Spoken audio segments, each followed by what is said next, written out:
Dear Diary, I finally got the courage to write a goodbye letter to my father. Halo semuanya, kembali lagi bersama saya di Volume Up. Di video kali ini saya akan merangkum sebuah film thriller yang berjudul Captive tahun 2020. Bagaimana rasanya jika tersesat di tengah hutan dan meminta tolong pada orang yang salah? Pasti buruk banget kan? Apalagi jika kalian adalah seorang wanita dan malah jadi bahan pemuas untuk orang tersebut. Oke lah, gak usah berlama-lama, kita mulai aja. Sebelum itu, bumper dulu.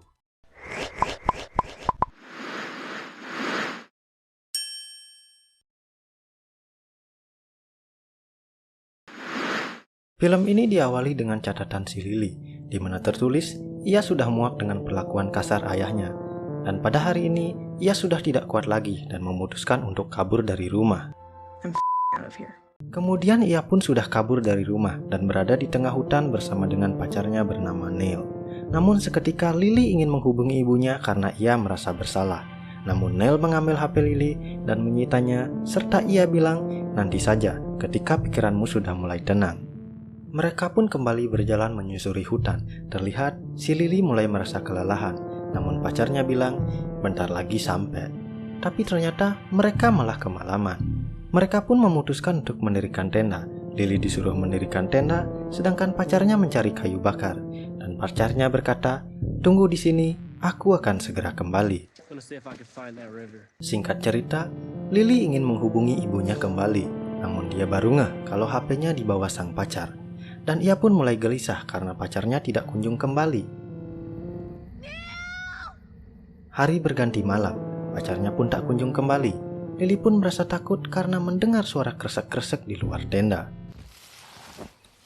Di keesokan harinya, sang pacar pun belum kembali. Alhasil, Lily pun berjalan sendiri sambil menangis. Emang kurang ajar tuh pacarnya, dan kita nggak tahu dia kemana.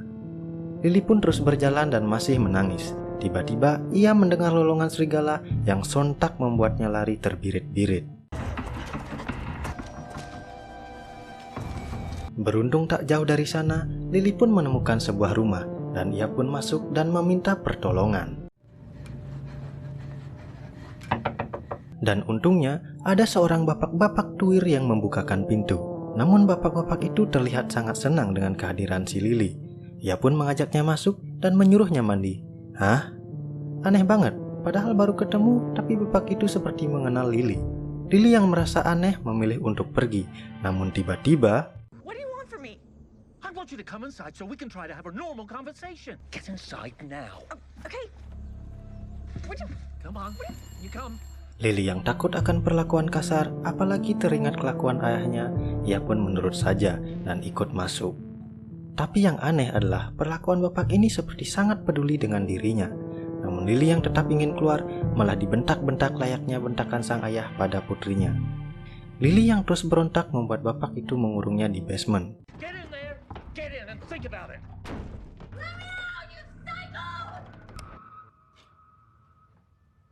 Setelah merasa tidak bisa keluar dan ia pun mulai yakin bahwa orang itu adalah orang sakit, namun belum gila-gila amat kayaknya. Setelah itu, Lily pun mengecek keadaan dan menemukan sebuah ruangan yang dipenuhi dengan banyak berita kasus orang hilang. Merasa hal ini janggal, ia pun membulatkan tekad untuk kabur dari sini. Lily pun mencari sesuatu dan menemukan palu di tempat perkakas. Kemudian, What are you doing? What were you gonna do with that? Get away from me. sontak Lily sangat ketakutan. Namun si bapak ini bersikap ramah dan berkata, "Hei, baru saja aku mau mengajakmu ke atas dan meminta maaf." Namun karena Lily udah obrak-abrik barang si bapak, ia pun dihukum dan dikurung di dalam basement kembali. Emang psycho nih orang tuir. Congratulations. You're grounded. Bapak itu pun mengunci semua pintu dengan smart lock system. Gak kayak rumah saya, cuman pakai gembok karatan.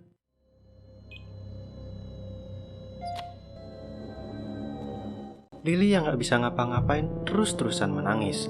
Lantas datanglah si bapak tuir membawakan makanan dan mengatakan, maafin bapak udah ninggalin kamu. Yuk makan ke atas, terus kita mandi. Sorry I left you down here. You left me no choice. What's going on? Namun Lily yang ketakutan menolak ajakan bapak tuir itu. Come upstairs. We'll get you a shower. Don't touch me. Sikap orang itu kembali ganas, namun ia kembali meminta maaf. Lah, saya jadi bingung sama bapak satu ini. I'm sorry. Kemudian bapak itu menyuruh Lily untuk latihan treadmill. Katanya, mending latihan lagi yuk. Lily pun terheran-heran dengan sikap bapak tuir tersebut. Karena bapak ini mengerti, ia pun meninggalkan Lily sembari meminta maaf. Dan anehnya lagi, ia pun mengucapkan selamat malam pada Lily. Apa-apaan ini? Good night. Hari menjelang malam, si bapak itu kelihatan sibuk memagari rumahnya. Dan di keesokan harinya, nampak bapak itu santuy sambil membaca koran yang di dalamnya ada berita laporan orang hilang. Sementara itu Lily terus berteriak dan meminta keluar. Dan karena bapak itu merasa terganggu, ia pun menghampirinya dan langsung mengoceh bahwa Lily hari ini seharusnya istirahat dan besok harus latihan untuk mengikuti kejuaraan. Lily pun tak mengerti dengan perkataan bapak itu. Kemudian ia pun ditinggalkan lagi di dalam basement. And accept that this is the way things have to be. I'm not gonna let it happen again. Keesokan harinya, si bapak kembali menghampiri Lily dan menyuruhnya berbaring di matras. Lily pun merasa takut jika dia akan dicabuli bapak tuir tersebut. Tapi si bapak malah menyuruhnya untuk sit up. Sambil merasa heran, Lily pun menurutinya. Namun karena Lily jarang olahraga, ia pun kesulitan melakukannya. Namun si bapak tetap menyemangatinya dan tiba-tiba Don't be such a lazy ass. si bapak pun terpental. Namun ia tidak marah kali ini dan pergi begitu saja. Beberapa saat kemudian, ia pun kembali dan berkata, "Ayo latihan lagi. Kalau bisa sit up 5 kali, bapak akan ajak kamu ke atas dan kita makan-makan." Mendengar hal tersebut, Lily pun semangat dan berpikir akan ada celah untuk kabur. Dude, I made you something special. Setelah Lily berhasil, si bapak terlihat senang dan mengajak Lily naik untuk makan malam. Kemudian si bapak kembali bersikap ramah kepadanya. Sembari berpikir cara kabur, tiba-tiba si bapak berkata, "Ayo kita berdoa dulu, Catherine." Mendengar nama tersebut, Lily pun sadar mungkin si bapak beranggapan bahwa si Lily adalah anak perempuannya. Dirasa mulai ngaco, Lily pun melirik sebuah pisau makan, lalu I will take that. Thank you very much. I don't understand why you are disrespecting this food. sikap aneh si bapak kini membuat dirinya semakin mengerti akan hal tersebut. Saat esok tiba, si bapak datang dan menyuruh Lily yang dianggap Catherine untuk ganti pakaian olahraga. Karena ia belum punya kesempatan kabur, Lily pun mengiyakan permintaan bapak itu dan mengganti pakaian. Ia pun disuruh berlari di treadmill dan tiba-tiba ada orang yang mengetuk pintu. Ternyata itu adalah saudara si bapak tersebut, namanya Jeff. Namun setelah berbincang-bincang, Jeff mulai merasa janggal dengan perilaku saudaranya. Ia pun sadar saudaranya itu sudah lama tidak minum obat dari dokter, dan si bapak mengakuinya karena ia sudah merasa sembuh dan juga si Catherine sudah pulang. Jeff yang melihat sikap saudaranya yang semakin aneh, sudah tak kuasa lagi dan berpamitan untuk pergi selamanya dari saudaranya itu, tanpa ia tahu seorang sedang disekap di rumah tersebut. Singkat cerita, si bapak pun menyiapkan kamar untuk Lily, dan demi keselamatan, Lily pun tetap berpura-pura jadi anak si bapak itu. Hari demi hari, sikap si bapak semakin ramah kepadanya, dan dari sini, ia menemukan foto Catherine yang ternyata seorang atlet lari. Di kamar, ia pun menemukan foto pacarnya, dan berharap dia mampu menyelamatkannya. Ia pun menemukan kotak di bawah ranjang yang berisikan diari milik Catherine. Setelah itu, ia pun berusaha kabur lagi, karena ia tahu si bapak lagi sibuk memasak. Hey, Oh, hey. where are you going? Alangkah kagetnya, ia pun ketahuan dan si bapak bertanya, "Kemana?" Dan Lily berkata, "Aku ingin membantumu memasak." Mendengar perkataan itu, si bapak pun mengajak Lily memasak. Beberapa saat kemudian, Lily meminta izin untuk mencari angin segar, namun tetap ia tidak diizinkan. Dengan raut wajah yang beringas, Lily pun disuruh kembali ke kamar. Lily pun kembali ke kamar dan melanjutkan membaca buku diary untuk mencari informasi. Di dalam buku tersebut, si Catherine selalu bercerita tentang sifat ayahnya yang keras dan cenderung memaksanya untuk menjadi atlet internasional. Tak jarang, ibu dan ayahnya bertengkar di depan dia. Bukan hanya itu, saat usia Catherine 16 tahun, ia pun tak diizinkan berkencan keluar rumah. Setelah membaca itu, tiba-tiba si bapak datang dan menyuruh Lily untuk makan.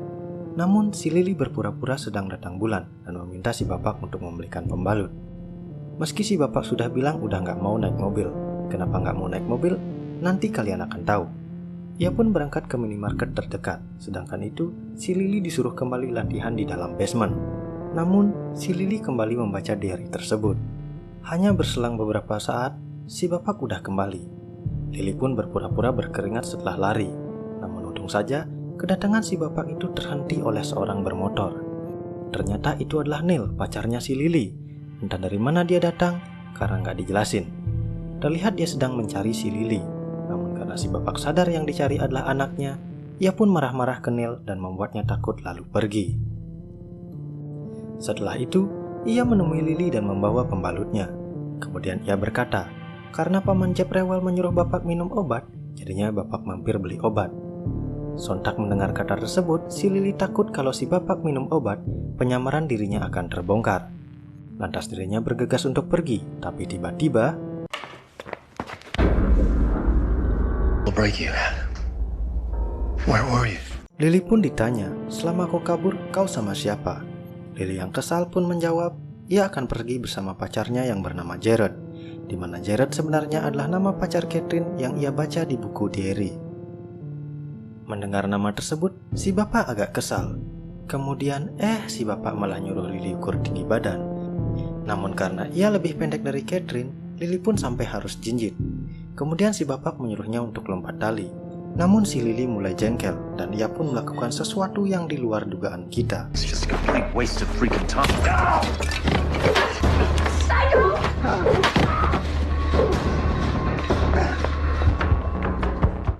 Dan ia pun lari keluar basement. Namun karena terkunci, ia pun meminta kunci ke si bapak yang kesakitan.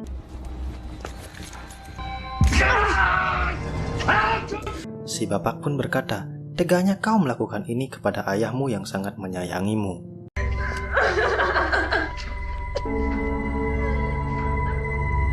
Singkat waktu, hari pun menjelang malam. Setelah kejadian tadi, Lily pun kembali membaca diary.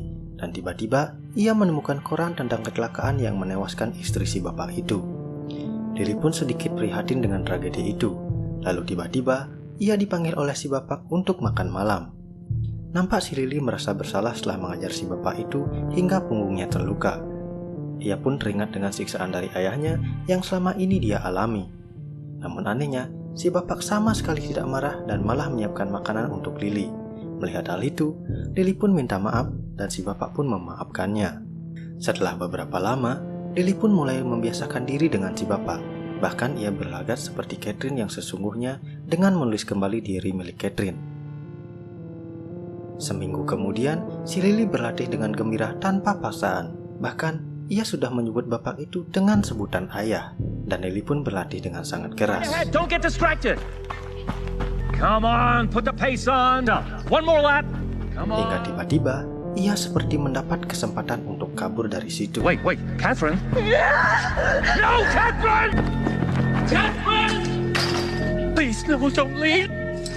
Si bapak sangat panik dan berkata, tolong jangan pergi nak. Hingga pada akhirnya,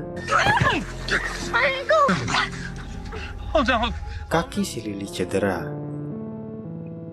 Setelah kejadian tersebut, ia pun dirawat oleh si bapak dengan rasa kasih sayang yang besar. Hingga si Lily tersentuh dan menulis, jika aku sembuh, aku akan semakin cepat berlari. Hari-hari penyembuhan Lily dengan si bapak penuh dengan kehangatan. Lily pun membalasnya dengan latihan keras. 71. 72.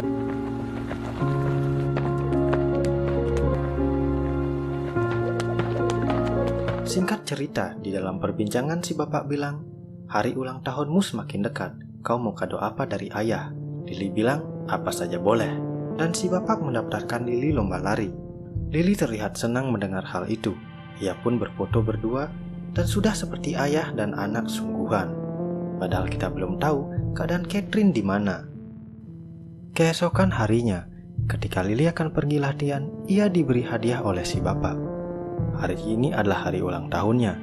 Terlihat Lily sangat senang dan si bapak pun bilang ia mau ke kota buat nyari kue ulang tahun. Lalu ternyata hadiahnya adalah sebuah smartphone. Ia pun menyimpan nomor Neil dan berniat menelponnya untuk membawanya pulang. Setelah si bapak pergi, ia pun berlari.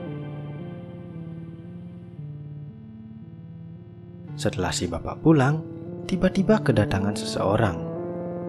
Entah kenapa, Catherine asli pulang dan seperti biasa tak ada pandangan aneh dari si ayah. Tanpa ada rasa aneh, si bapak pun menyuruh Catherine masuk ke kamar.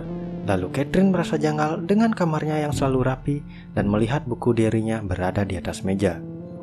Namun setelah ia membacanya, ia kaget karena ada orang yang melanjutkan buku diarinya.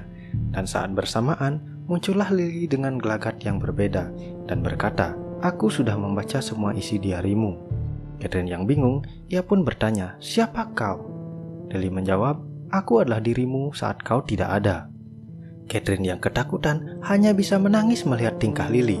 Kemudian Lily marah, "Kenapa kau meninggalkan ayahmu ketika kecelakaan menewaskan ibumu?" Kemudian tanpa diduga Lily pun membunuh Catherine dengan tangannya sendiri. Setelah pembunuhan itu, si bapak pun datang dan menyuruhnya untuk meniup lilin. Kemudian ia meminta kepada si bapak untuk jalan-jalan. Di dalam mobil, si Lily menghapus nomor si Neil dan menjadi Catherine seutuhnya dan menjadi anak dari si bapak yang selalu menyayanginya. Dan film pun berakhir. Gimana? Cukup kelam bukan? Oke, mungkin sampai di sini saja pembahasan film Captive 2020. Jangan lupa untuk like, share, subscribe agar kalian tidak ketinggalan jika ada video-video baru dari Volume Up. Terima kasih telah menonton. Sampai jumpa di video selanjutnya.